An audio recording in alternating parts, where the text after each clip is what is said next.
Hello, everyone, and welcome to another episode of Always an Expat, a podcast dedicated to elevating expat stories, brought to you by fellow expat, yours truly, Richard Taylor. My guest today is Andrew Duffell. I did it. All right, sorry. My guest today is Andrew Duffell. Andrew is the president of the Research Park at Florida Atlantic University in Boca Raton, and we are going to hear how Andrew was born and bred in the UK, but then moved to the US straight after university, where he has been ever since. Now, you may have heard me stress before that Always an Expat is not a financial podcast, and indeed it isn't. But inevitably, financial matters do sometimes come up, and this is one of those times. So in a break from our regular programming, we're going to focus on something a bit different today. Something that Andrew has been dealing with, because I believe it is something highly relevant for British expats, and it's something that a lot are going to face in the coming years. If we can bring some awareness to this issue and help others avoid the difficulties that Andrew has faced and that he continues to work through, then it will have been worth it. But before we get into it, I just have to get some boring stuff out of the way. Always an Expat is not a financial podcast, but it is brought to you by Plan First Wealth. Plan First Wealth is a business I founded and run today, and we work with successful British expatriates living across the US to help them make the most of their opportunities, avoid the expat landmines, and ultimately to retire happier. Now, to be clear, when I say successful British expatriates, this is not purely a financial metric. I strongly believe just the mere fact of leaving one's home, starting a new life in a new land, somewhere else far away from family and friends, and growing and changing and learning, that is real success, and that's what this podcast is about. Elevating expat stories, the highs, the lows, and most importantly, the lessons. So, with that being said, whilst Plan First Wealth LLC is an SEC-registered investment advisor, the views and opinions expressed in this program are those of the speakers and do not necessarily reflect the views or positions of Plan First Wealth. Information presented is for educational purposes only. So, with that mouthful out of the way, let's get straight into it. Hi, Andrew. Welcome to Always an Expat. Hello, how are you? I am very good. I'm going to dry mouth Typical after all that. greeting. Right, so let's get straight into it. Tell me how you got it. Go back to the beginning. Walk us through. How did we get here? How did I get to America? Mm-hmm. Well, as you said, I was born and bred in the UK. So I born and lived in England, in the southern part of England, and then went to university in Scotland. When I graduated, I moved first to Spain to live closer to my parents, and worked there for an American technology company. And part of my job was to work with British companies, but the factories that the products were being produced in were all over the US, but primarily from Massachusetts. And I had to speak to the people in the factory fulfilling the orders and what have you. And one young lady in particular took a shine, honestly, to my accent. So she would ring me every day just to talk. And I had no inkling. I was completely blind to the fact that she was flirting with me until she had to become very overt and started sending me photographs of herself. And one thing led to another. She came to visit. And then after that, we decided, or she decided, that if we were going to be something and last, then I had to move to Miami. Her factory had closed down in Massachusetts, so she went back to where she was from in Miami. And I joined her about 6 weeks after she got there, and that's it. Never went back. Been So that here was in ever since. 2002. So it was a difficult time because it was less than a year after 9/11, and so travel was still odd, and everyone was still quite patriotic in America. So that's when I got here, 2002, and we got married a year later, and now 22 years later, we're happily married with 3 children and living not too far from Miami. Nice. When you say travel was odd, what do you mean?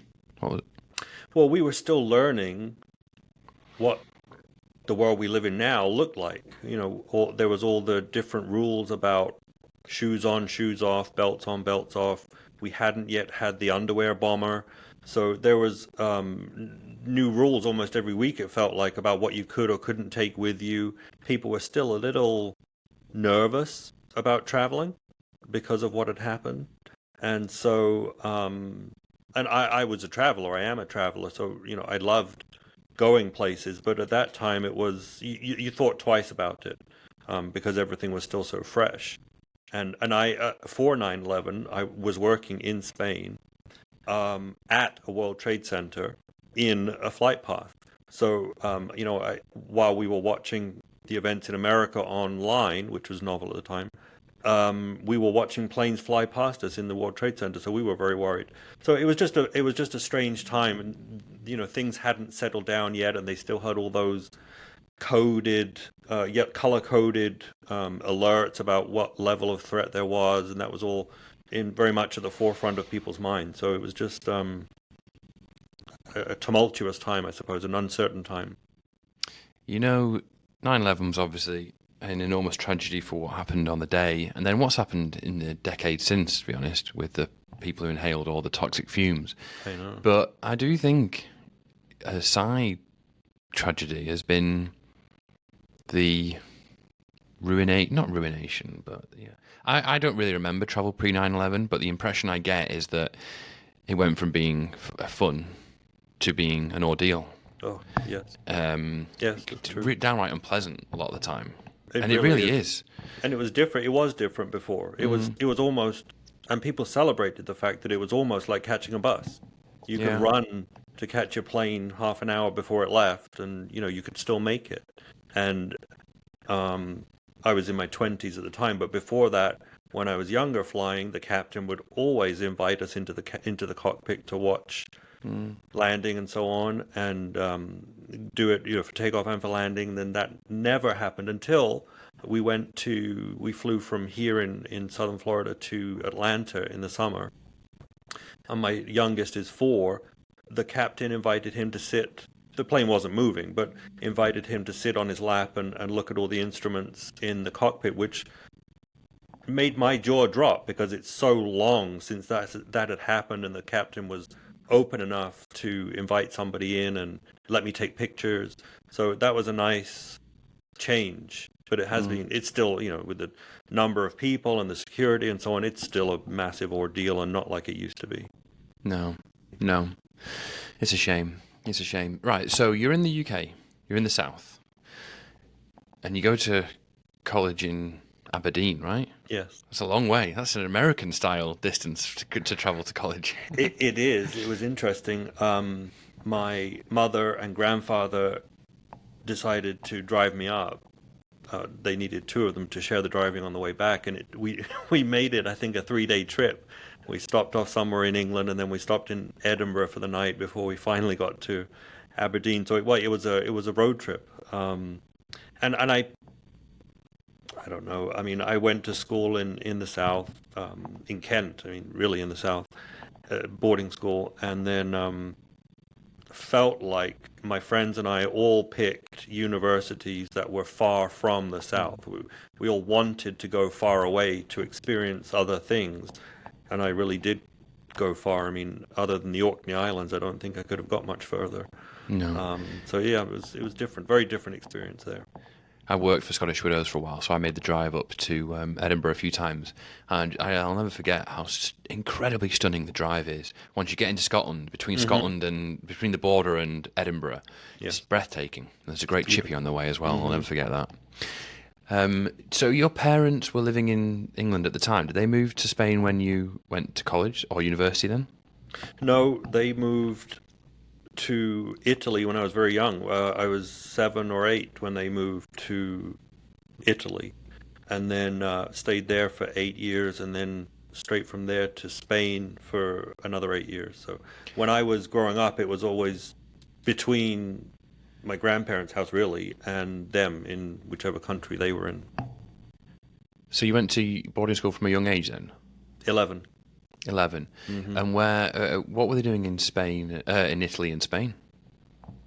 Me, personally? No, what were your My parents? dad worked for Citibank from the age of 18 until he died. He worked for Citibank, and they sent him around Europe acquiring banks. And then that was the sort of first half of his career. Second half of his career, they sent him back to the same places, selling the banks he'd just bought. So he did full circle. So your grandparents are in the South, you're in the South, your parents are in the South, and then Italy, and then Spain. Yes. You're in Kent, and then Aberdeen. What's Hmm. what's all that like? I suppose looking back, it was a little bit confusing, but I enjoyed every minute of it. I had some settling in troubles, I think, when I was about 13 at boarding school, some homesickness. But other than that, I really enjoyed the camaraderie of growing up and with so many other people. We became very, very close friends, almost family. And then having the ability and the privilege of seeing Europe as, almost every school holiday. We traveled all over the place around Europe. And then in Scotland, similar. I then had the opportunity to get to know Scotland a little bit, um, which was different. I don't know what it's like now because I haven't been back there since I graduated, but there were times when I learned it was better to be very quiet and not let people know I was English. Really? When we were drunk after going out for the night, there were people who would hear or even hear me speak and want want to get into fisticuffs. So that was a new experience, and the most jarring one was my friends and I from university decided we wanted to go to visit another friend who was from Northern Ireland in Belfast, and we all agreed that I wouldn't do any of the talking. All the Scots did the talking because this was in the 90s, so the troubles are just coming to an end. So there's a lot of tension there still. So I was very quiet while we were there, but it was beautiful and we had a great time. But it was those experiences made a mark, obviously, because I remember them still, and it made me sad that because of where you grew up and the history associated with each of the component parts of the UK carry so much weight and prejudice. And anger. There's a sadness to it, but I understand it. Yeah, residual anger. So I take it you were in a Catholic part of Northern Ireland then. No, we were in a Protestant part, but at that time it was still unsettled. But as I say, the troubles hadn't quite come to an end. We were there, I think, in oh no, they had just come to an end. So we were there in about 98, so right around the time of the Good Friday agreements, actually. But my friend that we went to visit, her dad was a policeman quite high up, and so they were very conscious of where we could go and where we couldn't go and all those kinds of things. So. Hmm. Hmm. Gallivanting around Europe at a young age sounds good. I said It was great time. recently, I talked about how much I miss pubs. Mm-hmm. And it's very true. I really do. In a previous podcast, but when people ask me what I miss about the UK, one of my answers is always Europe. Yes. And I think Brits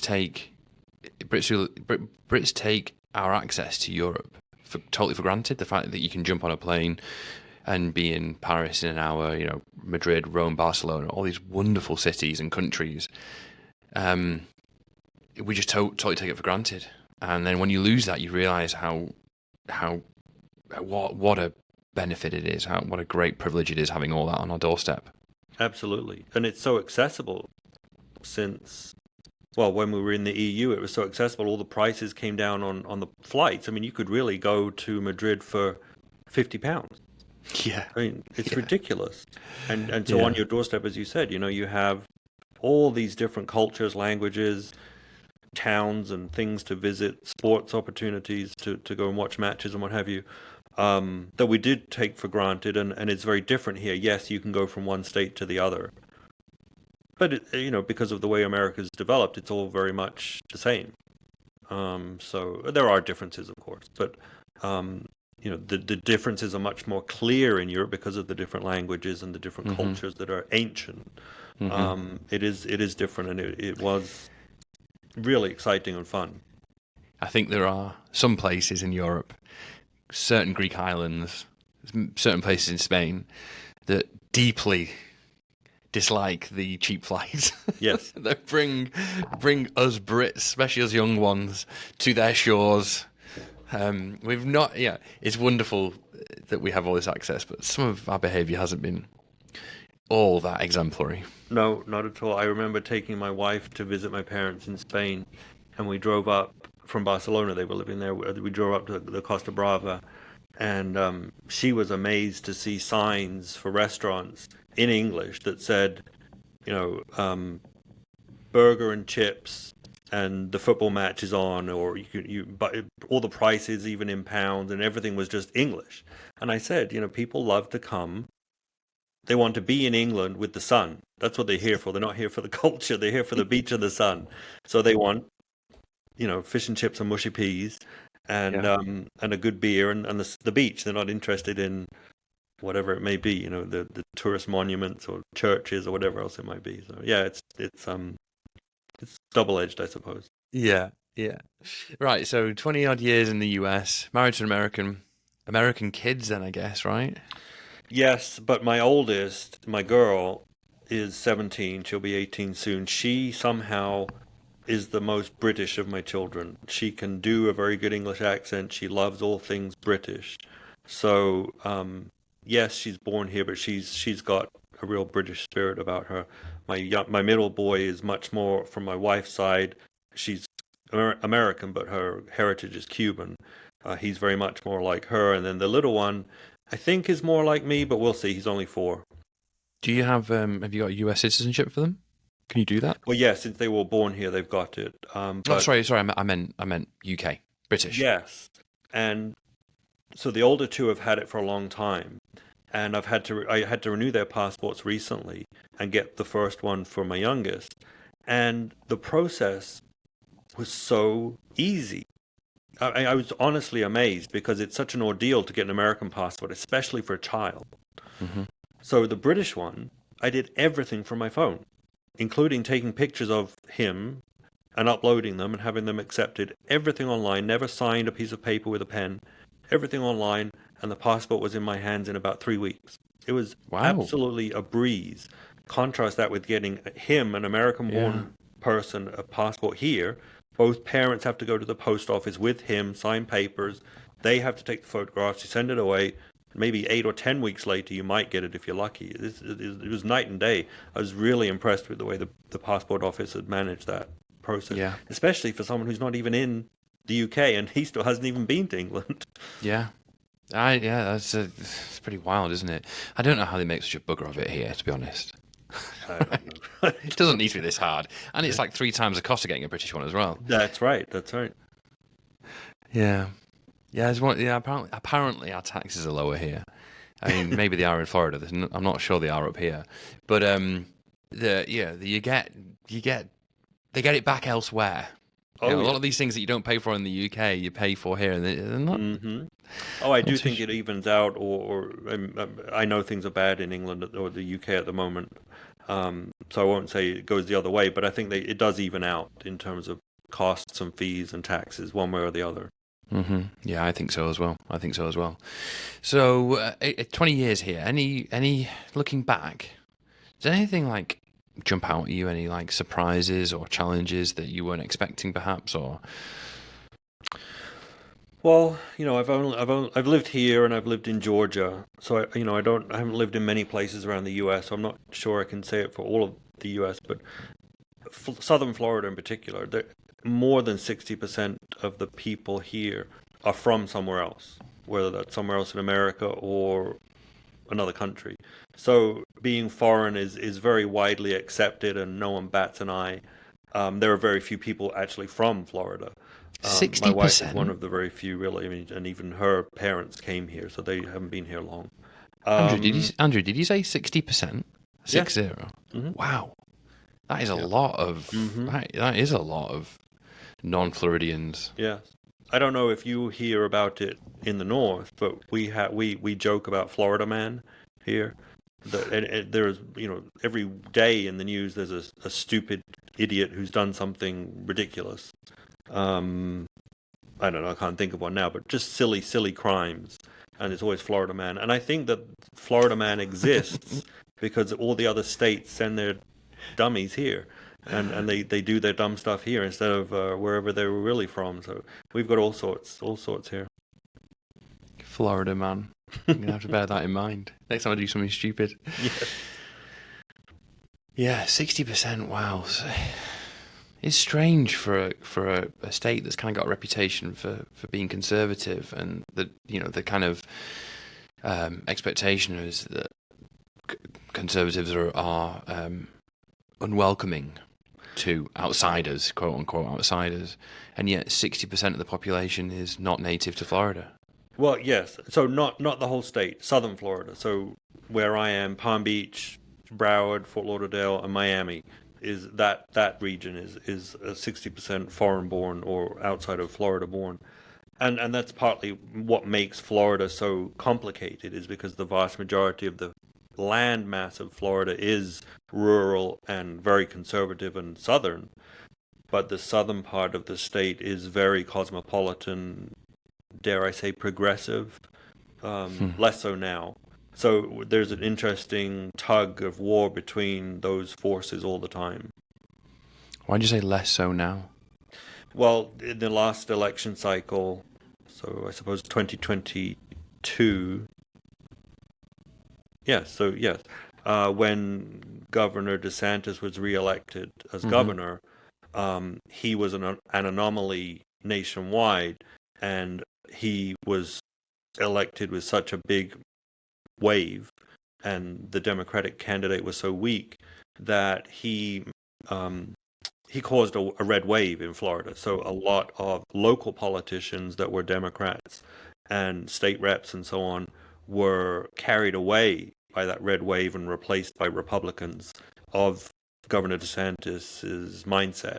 So in my county here in Palm Beach, for example, we had a county commission of 7 that was 4 Democrats and 3 Republicans. Now it was 5 Democrats, 2 Republicans. Now it's 4 Republicans, 3 Democrats because of that wave. So we've seen the political landscape change, and the same is true in Miami and in Broward County, which is the most Democratic county in the state. Is even they've had a big uptick in registrations for Republicans and so on. So Florida, you said Florida's considered a conservative state. In my perception, for at least 15 years, it's been a purple state. Even though it was run by Republicans, it was still very, very influenced by other thoughts. Now, Republicans have a supermajority in the legislature. They've taken a lot of counties and so on. So it's changed, and that change is quite stark in some areas of policy and what have you. So it's changed. Now I think it is a conservative state. If the presidential election were today, I think it would be a no-brainer for the Republicans.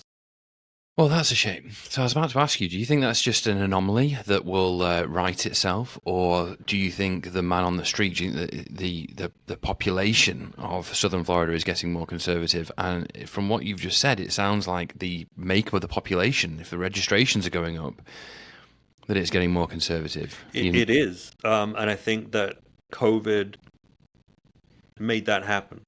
So many people from northern states and California, many democratic states, let's say, that were very strict with their lockdowns. They were locked down for extended periods. Florida advertised and held itself up as an open state. And so a lot of people realized they didn't have to put up with snow wherever they're from, and they didn't want lockdowns. They wanted sun and freedom, supposedly. And so a lot of people moved here then and continue to move here, and they seem to be conservative people from those states moving to southern Florida in particular.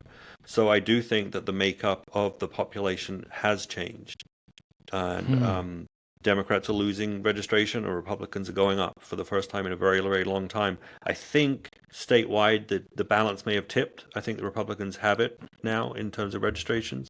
So I do think that it's going to endure for at least a few years. We're straying into politics here, and that's always dangerous, but here we go.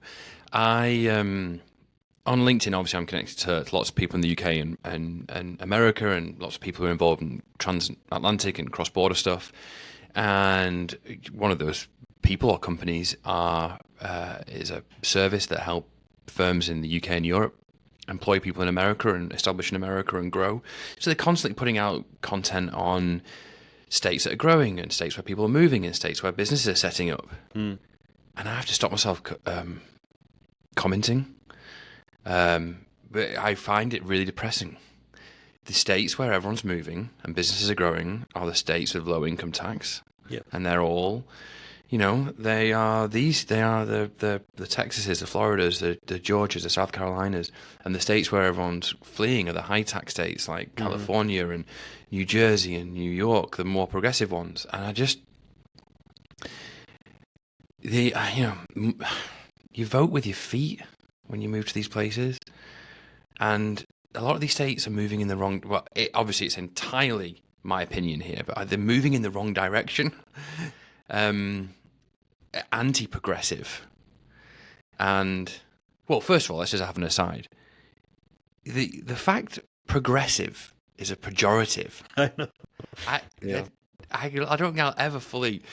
The fact that some people would recoil at being described as a progressive. Now I know it's obviously got political connotations, but when I arrived here, it just blew my mind that someone would be upset that being progressive is a bad thing. Or liberal too. Yeah, Who, yeah. In the British sense, at least, is someone who lets things happen. Is progressive? That's a very bad term here. Yeah, but then again, liberal here. I quickly learned that as well. Liberal is not the same. Like what they mean by liberal is not what you just said. The British sense of liberal, exactly, classic liberal. Right. But it is counterintuitive that should be an insult or a bad thing. But I know these businesses that are promoting people to move here. I know they're just doing their job. I know that's what they're doing. They're promoting businesses, companies coming and establishing in America. But I just see that promotion of these of this investment in these states, and I wish that first of all, the reason that the northern states and California are so expensive is because they're so popular, and that's partly because of the politics. Believe it or not. But I wish there was some way to reignite I wish there was some way to reverse this flight from these states, and make the investment there more attractive. New York can't just trade on its name anymore. California can't just trade on being California. I don't think it's got to do more, and I do think tax is part of the problem. It is, but the thing that has made those states successful has been investment in public infrastructure and public education. So I don't think that this flight to low-cost locations is sustainable over the long term, because these people who are from New York, let's say, boast about New York having great education. And when they have children here, they say, what's going on with education in Florida? The education sucks in Florida. You've burnt all the books. Well, exactly. We don't invest in education here because we don't, but so that we can have low taxes. So eventually, unfortunately, it might take several years. People, I think, will realize that and perhaps drift back. I work in economic development, and I see it. And there was a headline in the South Florida Business Journal the other day of a company, an AI company, moving from Miami to Silicon Valley because that's where the smart people are. And smart people hang around and live in cities with great universities. We don't have a concentration of great universities in Florida because we haven't invested in them. So I don't think it's sustainable over the long term, but it's a great political headline. I hadn't thought of that. That's kind of encouraging, I guess, yeah. Well, I'll give you another example. GE decided it wanted to move its headquarters from Connecticut several years ago, maybe 8 years ago now, more.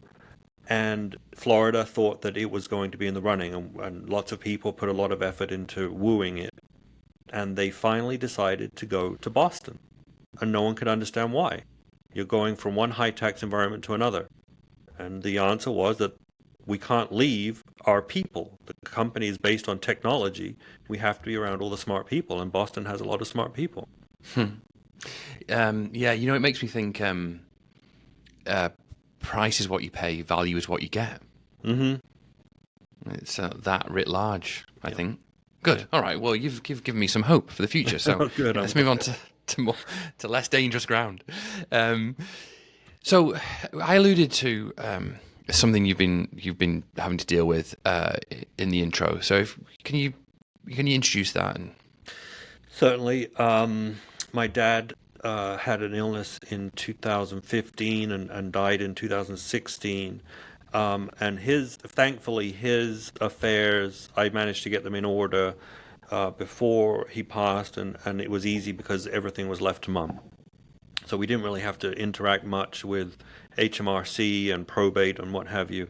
So I naively thought it would be somewhat similar when Mum died, and unfortunately she died fairly soon afterwards. She died in July of 2020, so smack dab in the middle of at the beginning of the pandemic.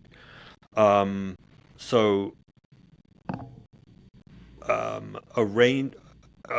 getting her affairs in order after she died, simple things like returning her lease car was incredibly difficult because I'm here, and I certainly couldn't go back. She was in Spain. Mum lived in Surrey. She was in Surrey, right? In Camberley. So I had to find friends to go over and make sure that they were there when the people were coming to pick up the car and all sorts of other things. So, but, it wasn't easy to travel backwards and forwards during the pandemic, obviously. But those were logistical challenges. Once we got her accounts closed and submitted everything to HMRC, which took longer than it should because I had to sign everything in paper format instead of just scanned copies. So we had to wait for the post both ways across the Atlantic. Delays quickly ensued. We had to file several corrective accounts to HMRC because of different accounts that accrued interest and the timing of when we sold the house. And throughout the process of sending in these different corrective accounts, we never, ever heard from HMRC. Never got a receipt or a letter of confirmation or a bill or anything, despite paying, the inheritance tax that was due, which was substantial. So we started making those payments and corrective accounts in late 2020. And to this day, so we're September 2023, still haven't received a letter or notice from HMRC at all. Wait, so you've just been like sending money and documents and letters into an abyss? Yes. And you've heard nothing? You don't know the status? This is ongoing? No.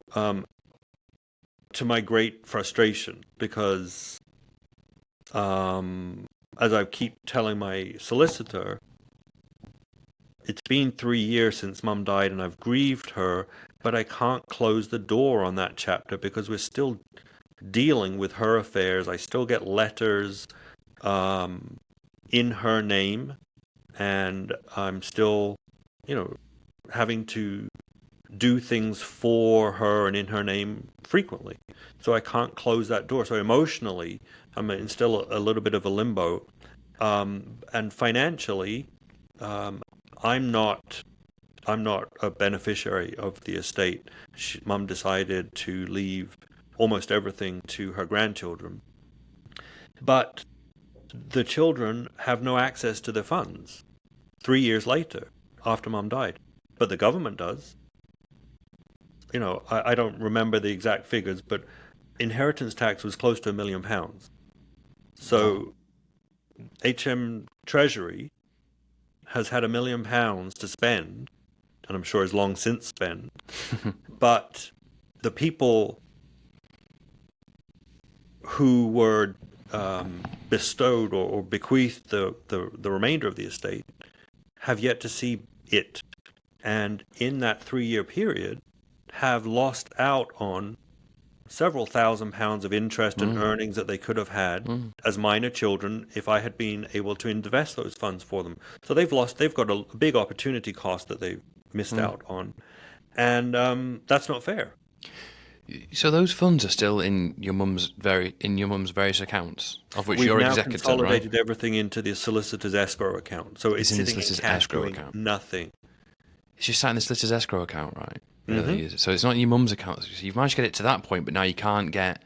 What's the next point? Getting Probate? to distribute. No, we've got probate, thankfully, but to actually sign checks or make transfers into But you accounts can't. for the children that we can invest and do something with. My estranged sister and her ex-husband want to use their children's funds to pay for their education, but they can't do that because it's still not being. We don't have a clearance certificate from HMRC. Clear. Sorry, that's what I meant. I got mixed up. Yep. Probate just gives you permission to start Yeah. moving stuff around, right? It's the clearance certificate And that gives you the final say so to. to- So you yeah, that you don't you owe don't anything even. more. That's them saying, yeah, right, we're done. Off Exactly. you trot. And you have no idea. I mean, is there? You've literally heard not a peep from them, so you don't know if this is coming tomorrow or next No. year or. Not a peep. But I have had the solicitors ring frequently. Just this year, they've rung 6 times. And on each occasion, they've been on hold for at least 30 minutes. And when they have got through to a live person, the response has been, we can see that you've submitted, but we don't know if it's been reviewed and we don't know when it will be reviewed. I think the closest we got to progress was a couple of months ago. We got someone who said that they saw that we had filed some corrective accounts and so it needed to be re-reviewed. But again, no details, no calculations that had been input from the first review. So literally nothing, no news. So I don't have any update other than what's in the newspaper, which I see that during the pandemic, everyone had to go home and work from home, and they didn't have enough people, so they've got a massive backlog, and the number of deaths has gone up because of the pandemic. So they're overwhelmed. But I don't know for sure when everyone went back to work in England, but it's been more than a year. You'd think something would have caught up by now, or they could have published some sort of guidelines as to if you submitted on this date, you can expect to wait 6 months or 9 months or something. There's been absolutely nothing. But I have seen a lot of newspaper reports about the crisis that it is, of people waiting to get refunds from HMRC, not bills. Bills are going out.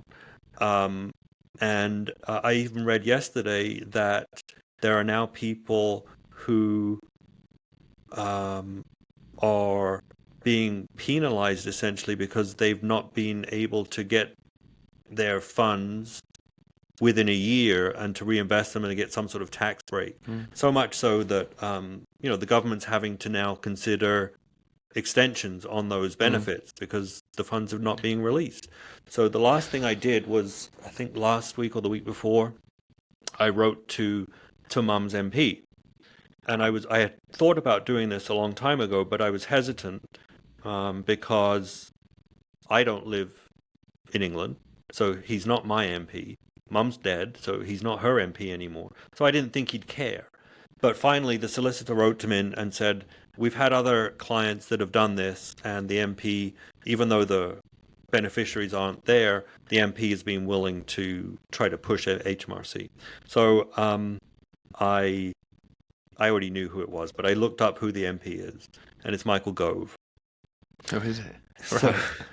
So again, I thought, well, he's not going to care. He's far too busy and not exactly. Well, I'll leave it at that. But I wrote to him and I laid out the case, and actually happily, I looked up my nephew and niece's address, and they happen to live in the same constituency. So I did say that, the beneficiaries live in your constituency, and so do their parents, my sister and my brother-in-law.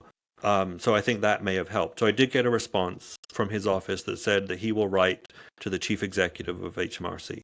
What good that will do, I don't know, but it's my only option. I don't know what else to do at this point, because I'm fed up waiting for action. I want to close the chapter. I want to get my children's funds here in America to invest them. I want my nephew and nieces to have the benefit of their funds. And I'm just at my wit's end because it's the complete lack of response. I cannot say it's much better in America. Mum did have some accounts here in America. And when we filed here, to say, we're claiming the benefits of the tax treaty, we're not going to be double taxed, and we submitted everything that we've paid into HMRC. It took us 18 months to get clearance in America. So it wasn't much better, but at least we got a response. I'm struck by this is obviously frustrating, and I can imagine it's a time drain. I imagine it's an emotional energy drain. But also imagine if Gran had been paying for school fees, right? Year to year, and then she goes and Yes. and it's all frozen for 3 years. Like there's believable scenarios where kids get pulled out of school because sure. of things like this. Mm-hmm. This is why I wanted to talk to you about it, because I think about our clients in their 50s, 60s with elderly parents in the UK. Some have got siblings there, some haven't. Like, this is coming. And Yes. you need to think about it. You need to prepare. Like I say, the time and the emotional energy and exasperation is one thing. But if your parents are helping out in other ways, or you rely on them for other things, this is going to have serious consequences. Yes, absolutely. I mean, nobody, if you are dependent on someone in the UK for anything substantial, you can't afford to wait 3 years, nor should you. So yes, I think the thing that I would say to anyone contemplating this is to work with your relative who's advanced in age or ill. Work with them as soon as possible to simplify everything as much as possible. Consolidate accounts. Make sure the executor is clear on his or her role, and that you have a good solicitor lined up, so that when the event does happen, you can file as soon as possible and as simply as possible, and hopefully have fewer corrective accounts than I had, so that there's even less excuse for HMRC to delay things. Obviously it seems that the simpler the better for them. But yeah, when you're faced with silence, it's difficult to know what to do, because there's nothing, no guidance. You might have just answered this, but I'm going to ask it anyway, just in case there's anything different. If you go back to 2016, say now, what would you do differently? I would have counseled my mother much more strongly to let me help her with her investment decisions after Dad died, and to consolidate her accounts as much as possible. She decided that she would take advice from a banker, an investment advisor who was attached to her bank, Coutts. I don't know I do know. My sister decided she should be with Coutts, which was a bad decision, because they're lovely bank, but far too expensive. And I would have helped her make sure that the trusts and accounts that she set up were much simpler. And especially when she fell ill, I didn't find out until it was too late that we needed a different trust to contemplate death versus a change in circumstance. Her trusts were set up as a mechanism for her to be able to loan herself money from her investment holdings, not contemplating death. And she was one of the trustees with my sister, who everybody got along with when Dad died. Since then, between 2016 and when Mum died, everyone in the family was estranged from my sister. So we didn't want her as a trustee anymore. And if Mum had died as a trustee, my sister would have been the sole trustee, and it was a discretionary trust, would have been able to keep everything. Luckily, I found out about 5 days before Mum died, and had her sign a form to add her solicitor as a trustee. I would have paid more attention earlier on to help set those affairs in better order, so that when she did die, things would flow easier, and try to avoid conflicts and, like I said, delays with HMRC and corrective accounts and what have you.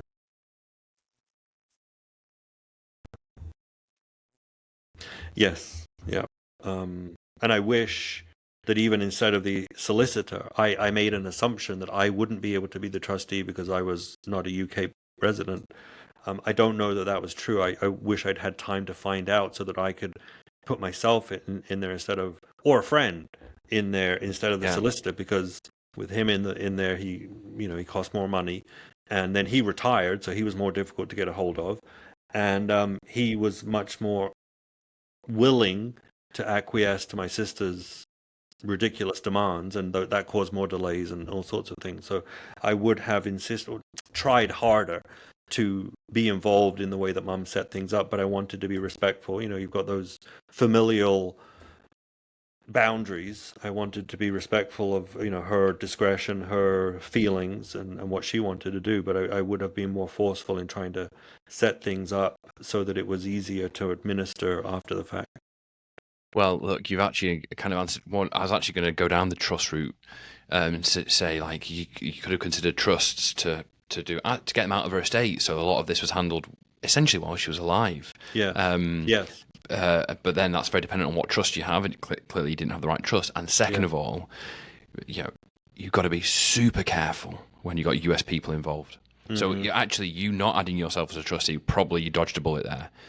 Once you have US people added as trustees or beneficiaries, things can get very complicated very quickly, and it can get very expensive. So that was probably a good thing. But yeah, I think trust planning with a cross-border trust person could have probably removed a lot of those issues. Again, yes, I know that's not much good for you, but sorry. That doesn't help you very much, but I'm just hoping that if anyone is listening, the advisor is very important. As you said, whether it's cross-border or just UK based, because the person she had was self-serving and short-sighted. He set up this trust, that was just intended for Mum to loan herself money and make provision for herself in retirement, even though we sort of knew that she might get ill. So there should have been more provision made for other eventualities and someone involved in longer term planning and planning for death instead of just short term investment gain. And Andrew, I'm going to be candid. There should have been a cross-border person involved. I tell you, on a weekly basis, it actually on my LinkedIn, it was last week's series of videos was all about this. And I was speaking to another UK cross-border advisor a couple of weeks ago, and she was saying the same thing.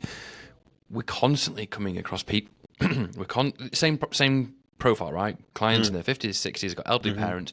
Parents in the UK have gone to their local advisor, solicitor, whatever, set up a trust, and there's been no thought given. Well, there has been thought given to the fact that one of the beneficiaries or trustees is US based, but because that person advising in the UK has got no idea of cross-border issues, they don't think anything of it. Right. They don't realise that the US is unique in these regard, and that this stuff causes problems. So we then are like meeting someone for the first time. They're like, "Oh yeah, I'm a beneficiary of this trust, or I'm a trustee of this trust," and we're like, alarm bells start going off. And then it's on us to start sort of like break this to them that there's a problem here, and it's so frustrating and so avoidable. So cross-border is super important. You're right. And we should have, and I should have, or I wish I had known that or thought about that at the time, because you're right. Even though it was all for Mum's benefit, she did have accounts here, and I'm here, and my children are here. So there were and are beneficiaries and implications for her with US law and what have you. So yes, we should have done that.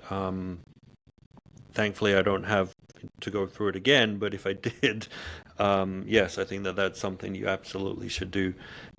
Yeah, just to take the advice, even if at the end of the day you decide you don't need it, at least consider the possibilities, because it's a massive headache.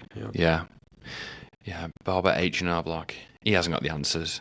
No. And Joe, whatever. Yes. Yeah, in the UK, I don't have a H&R Block or a solicitor equivalent, but Joe, your local solicitor in town, he can't help. No. Yeah, I'm sorry about that. It's still ongoing. It sounds rough, and like you say, you just want closure. Yes, it would be nice. Yeah,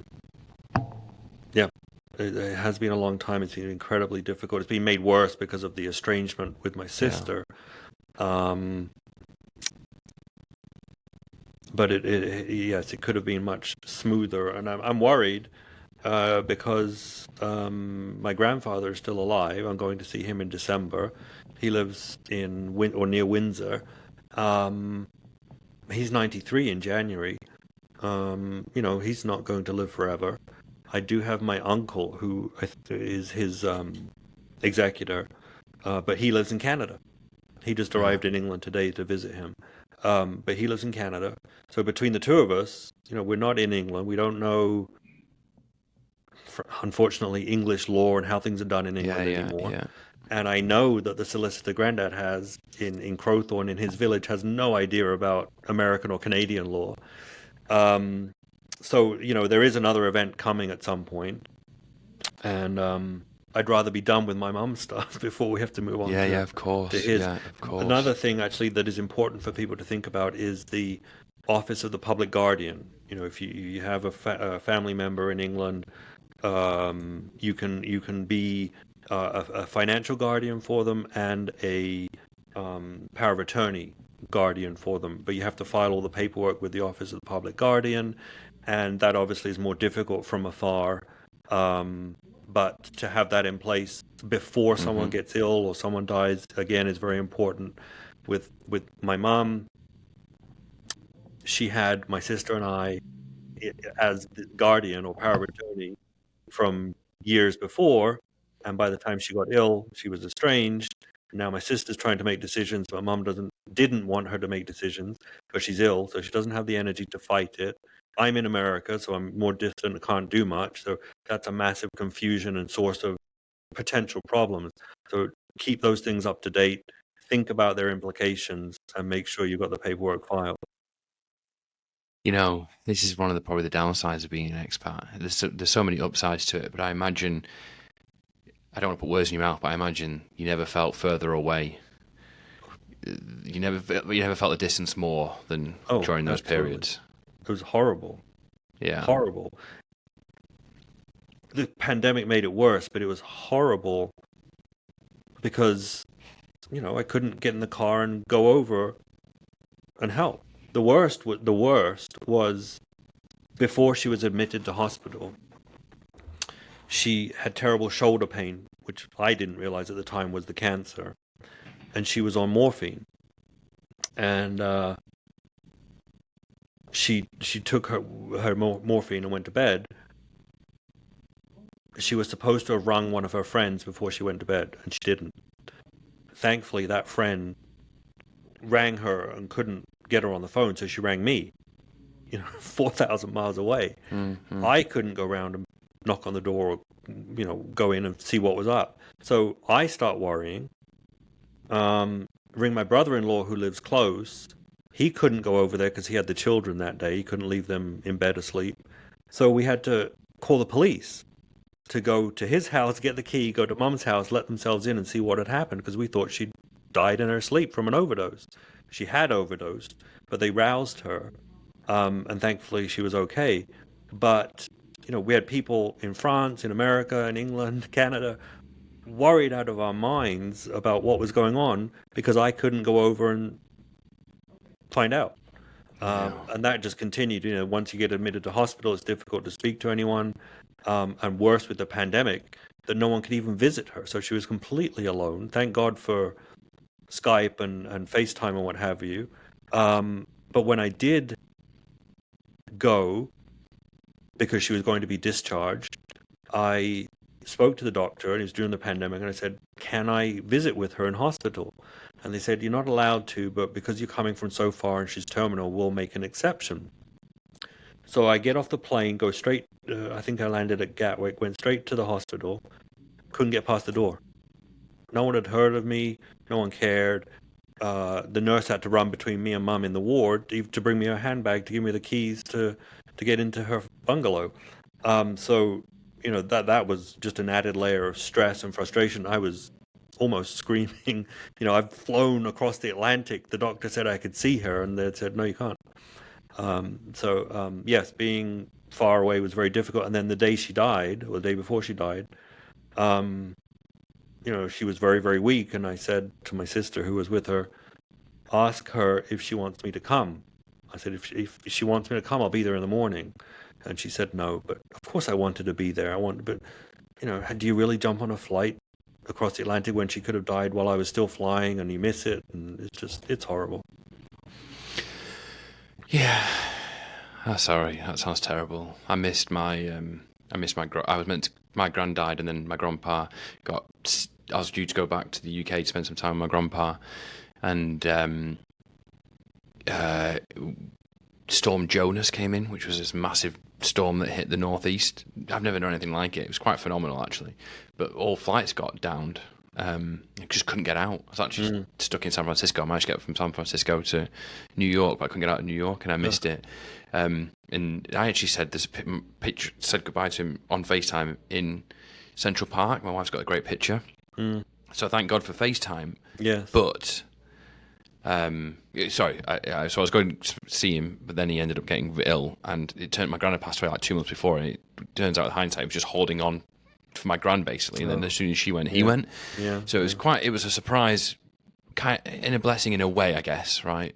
But I felt it then, like, I really felt that. And I'll never not. Like, had I been in the UK, I would have been there. And exactly. It's hard. And you don't think, why would you, and how could you think about it when you do make the decision to move? When I moved, that was the farthest thing from my mind. What am I going to do when someone dies? No, it's one of those unknowns, I suppose. We can talk about it and try to warn people, but it's not real until it's real. No. And this situation that we're talking about here, it is barreling towards people. Yes, you can't prepare for the emotion of it, but you can prepare for the facts and the things that need to be done. Yeah, exactly. Yeah, so thank you for sharing that. And no, I hope anyone who's listening. I hope it helps someone. Yeah, because it's not fun. No, not at all. Not at all. Get a network, get advice network. A network of people, get a network of advisors who are specialised in this thing and are prepped and knowledgeable, and consider trusts. Be careful. Always be careful. If you're a US person, be super careful. But there are options. There is stuff you can do to make this easier. And you should. It's not an easy topic to deal with. But no, it's not. But it really is. What did I say? I don't know. I can't remember the saying. An ounce of pain worth a pound of prevention. I forget what it is. We say it's better. It's better to prepare than it is to repair. Absolutely. That's kind of. I'll tell you a little anecdote about Coots, if I may. So I used to work for Scottish Widows, as I mentioned before, actually, and I used to go around Manchester and the surrounding areas, and my job was to get Scottish Widows financial advisors to convince their clients to get Scottish Widows pension. Right. One of my accounts was RBS, and RBS obviously owned, I don't know if they still do, but they owned Coots, the venerated old school bank, right? And RBS had this fantastic building. This is actually during the crash, right? So this is when RBS was at its peak, right before it kind of lost all its cachet. And they had this fantastic new gleaming white glassy building in Manchester. You used to go in, it was completely Spartan, intentionally so, right? In a way that modern sense, but it was completely Spartan, white, gleaming everywhere. And I think it was the 4th or 5th floor. I went up to Coots, so trundling up, and then I got to the Coots doorway. I went up in the lift, came out, still Spartan everywhere, and then I went to Coots and I got let in, and the glass door opened, right, and I stepped into a different world. Right, so I went from this like Spartan tile or whatever it was floor, and then suddenly I go through a glass sliding door and I'm on a plush carpet. Like I think I sunk like 2 inches into this carpet, and there's this mahogany wooden desk, and then I sink into this like gorgeous armchair, and around me, from like glass walls, just pure glass walls, there's now bookshelves filled with what looked like really old books. And to this day, I never know whether they were really books or whether if I'd gone up there and looked, it'd be like half an inch. It was all just fake. Probably. And this image has always stuck with me. Kind of like the bullshit is nonsense. It was just. I was downstairs talking to the All RBS branding. advisors who dealt with, regular people, and then I'd gone upstairs, 4 flights upstairs into this make believe world. It wasn't like going into a 400-year-old Mm-hmm. office in the city. That's like Exactly. they've kept it going. They've just built this pretend old. I think there was a scent in the air, and I'm not joking. I think they changed Air everything freshener changed. of old musty smell. So when Mr. £5 million comes in and steps through, he knows that he's special, he's different, and it's just nonsense. It was just an RBS advisor in there, just with his business card said Coots, but he was Yes. peddling the same Oh, yeah. stuff, that just more expensive, in this make believe world, and it really kind of made me just just the nonsense. But it's important nonsense. It works. Exactly. It's branding. It's It's that whole branding. experience. I had Papa John's pizza for the first time ever on Sunday. I can only describe it as an affront to pizza. I actually said to my wife, I was at a kid's birthday party, I actually said to my wife, like, I'd love to be in the room when an Italian had this Oh, for the first goodness. time. Yeah. Can you just imagine the horror? They'd just be disgusted. And then when you think about how incredibly successfully, globally, I don't know. I just want to slate all the chains here, but we all know who I'm talking about. Sure. The big pizza chains, and how crap the product is. So much of it is about branding and marketing and selling Yes. over actual Over substance or any kind of quality. over substance. Yeah. It's slightly different, but you remind me about sort of Americana. So the first night I got here to America, my wife took me back to her apartment that became our apartment, and she said, "What do you want for dinner?" And I said, "I want Chinese takeaway in those boxes that we see on the Chinese movies." Yeah, got it. Yeah. So I ordered this food, and it was horrible, but I wanted the experience of the carton with the chopsticks like you see in A Few Good Men or those old movies, because that's what America was. It was just so American that I had to experience it. So I'm going to be honest. I'm going to be honest with you. That doesn't get old. I still get a kick out of that. But we don't have. Well, first of all, there's no good Chinese here in South Florida. But no, I've got over it. I thought it was overrated. But that I had to have it. I had to have it because it was so American. I get it. Right. Well, listen. So we're talking about Americana. This is a podcast about being an expat in America. And one of the themes that always comes up is the American dream. I guess some people quite exercised. Does it even exist? Well, so let me ask you, what does the American dream mean to you?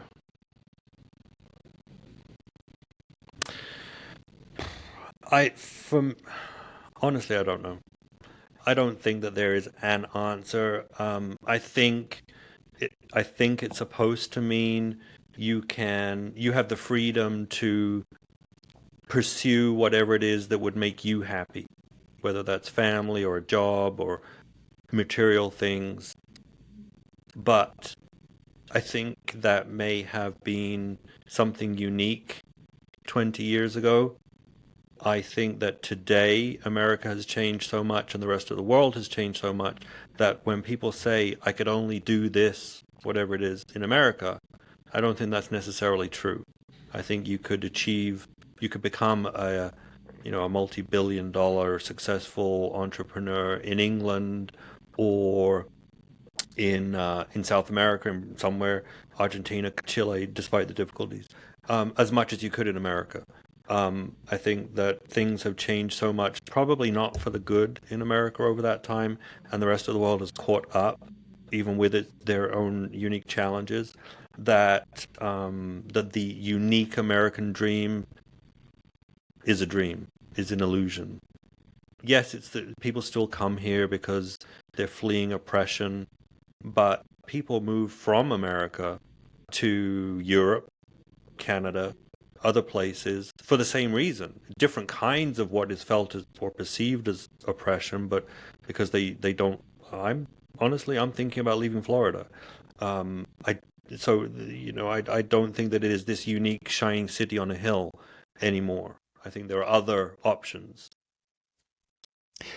I have to have my door you. shut when I say that. I agree with you. I think America has to be careful. I do think it is a special place, and it holds a special allure to people. Um, but I think they're in danger of losing it. Um, More people are leaving and are going to continue leaving, I think, especially as this work from anywhere thing continues to take off. And I'm not predicting the demise of America. I'm not predicting an outflow tomorrow. I don't want it to. I don't want it to rest on its laurels, or I don't want it to destroy kind of this unique, special source that it has or had or arguably has. And I think we're in a dicey time. Very much so. Do you think it did exist? Do you think it was a thing? Well, we've just talked about branding and messaging. But perhaps, yes, I do. But it's always had a great deal of problems, but they've been superseded by appearance. So yes, there was a perception almost universally held that America was where things could get done, progress was being made, you were safe, you were free, you could do whatever you wanted. But I think over the last 20 years or so, people have realized all of these problems we've known were there are becoming too big to ignore. And so they've come out, whether it's racial disparities, economic disparities, immigrant injustices, and so on. Those have come to the fore as Americans have suffered economic downturns and looked inward more than just saying, we're great, we're going to continue to do these things. And China is racing up to compete, India is, and but there's more connectivity, so people are more aware now of things, problems than they would have been otherwise. So it's very, there's a great myriad reasons why things have changed, but I do think that it has changed, and the sheen has come off the perception. Yeah, I agree. It's that whole "together we stand, divided we fall" thing, isn't it? I've been looking recently into Americans in Europe, specifically Europe, and I was reading an account by a black family who I think they'd moved to Portugal, and they said they'd been thinking about it for talking about it for ages, but then something had happened. I think they were from Virginia. Then they pulled the trigger. That was an unfortunate phrase I use them because where I'm going with this, they moved to Portugal. And they said, look, America's a wonderful country. Portugal, we're having a wonderful time in Portugal. But one thing that struck out for me, they said, after a few, and it wasn't an easy transition, right? It never is. But they said for a few weeks, there was a cloud that lifted from them. They hadn't realized it, but they were stressed. Living in America, particularly as a black family, and all that entails, gun violence, there was a daily stress that they weren't really aware of until it was no longer there, and it was liberating. And Scott Galloway, I don't know if you know Scott Galloway, the well-known podcast. Yeah. Prof. Scott G. He's got a place in Miami, actually. He's moved with his kid. His mum was British, and he's moved to London for a year or two. Oh, I didn't know that. Taking I knew his he kids. was in London. Okay. Mm-hmm. Yeah, so and he keeps saying that whole thing about school shooting, I don't worry about it here. And he said, you don't realize he loves America. He's coming back. He misses America, especially Miami. But he repeatedly says there is a lot to be said for the removal of that anxiety that you carry with you. And I think, and I reflect on that, and it makes me sad. Very much so. I don't know what else to say other than it makes me sad. Even as a white person, I talk about this with my children. I have a lot of friends who are from different places and different colors. And, well, unfortunately, my wife had a car accident in June. She was rear-ended. And I raced over to the scene, and I started yelling at the person who had hit her car. And the police, ran over to me and told me to knock it off, and they were telling me to behave myself. So I took a breath and I calmed down. But the police surrounded me and squared up to me, literally squared up to me like they wanted to fight. And I honestly think that if I had been a different color, I would be injured or in prison or dead today, because they looked like they were smarting for a fight. That doesn't And I surprise me at all. thankfully regained my composure and shut my mouth. But I honestly think that if I had been somebody else of a different color, or if I had been a bit smarter with my mouth, that the end would have come. And I have a great deal of respect for the police and law enforcement. They have an almost impossible job.